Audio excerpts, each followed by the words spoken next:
Cinema ಅಂತ ಬಂದಾಗ body ಹೆಂಗ್ ಬೇಕು ಹಂಗೆ ಚೇಂಜ್ ಮಾಡ್ಕೊಬಿಡ್ತೀರಾ. ಸೊ ಅದರಲ್ಲಿ ಹೆಲ್ತ್ ಅನ್ನೋದು ಕೂಡ ತುಂಬಾ ಇಂಪಾರ್ಟೆಂಟ್ ಆಗುತ್ತೆ. ಡಯಟ್ ವರ್ಕೌಟ್ ಅಂತ ಮಾಡ್ತಿರ್ತೀರಾ.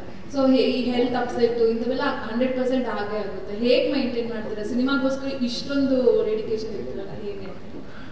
ಇಲ್ಲ, ಹೆಲ್ತ್ ಬಗ್ಗೆ ಅಂದರೆ ಇವಾಗ ವೆಯ್ಟ್ ಕಮ್ಮಿ ಆಗಬೇಕು ಅಂದ್ರೂ ಒಂದು ಪ್ರೊಸೀಜರ್ ಇರುತ್ತೆ. ನಾನೇನು ನೋಡ್ತೀನಿ ಅಂದರೆ ಫ್ಯಾಟಿ ಲಿವರ್ ಬರುತ್ತೋ ಇಲ್ವೋ ಅನ್ನೋದು ಒಂದು ಚೆಕ್ ಮಾಡಿಸ್ಕೊತೀನಿ.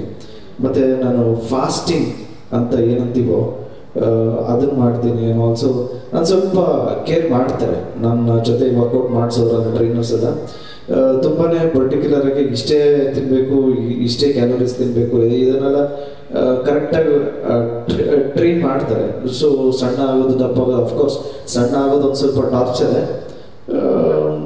ಸಿನಿಮಾ ಅಂತ ಬಂದಾದ್ಮೇಲೆ ನಮ್ಮ ಅಳುಬ್ರು ಎಲ್ಲರೂ ಮಾಡಿದಾರಲ್ಲ, ಅಣ್ಣವ್ರು ಇರ್ಬೋದು, ವಿಷ್ಣು ಸರ್ ಇರ್ಬೋದು, ಶಂಕರಣ್ಣ ಇರ್ಬೋದು, ಅಂಬರೀಷ್ ಎಲ್ಲರೂ ಮಾಡ್ಕೊಂಡು ಬಂದಿದ್ದಾರಲ್ಲ.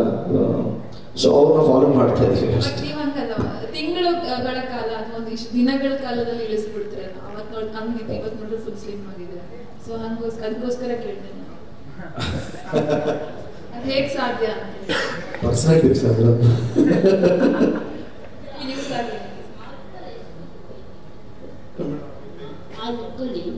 ಎಷ್ಟು ವೆಯ್ಟಾ 108 kg ಇದೆ ಮೇಡಮ್ ಮಾರ್ಟಿನ್ ಮಾಡಿದಾಗ. ಈಗ ನೆಕ್ಸ್ಟ್ ಮೂವಿ KD ಮಾಡಿದಾಗ 83 ಇದೆ ಮೇಡಮ್. ಅದೇ 80 to 83 ಇದೆ.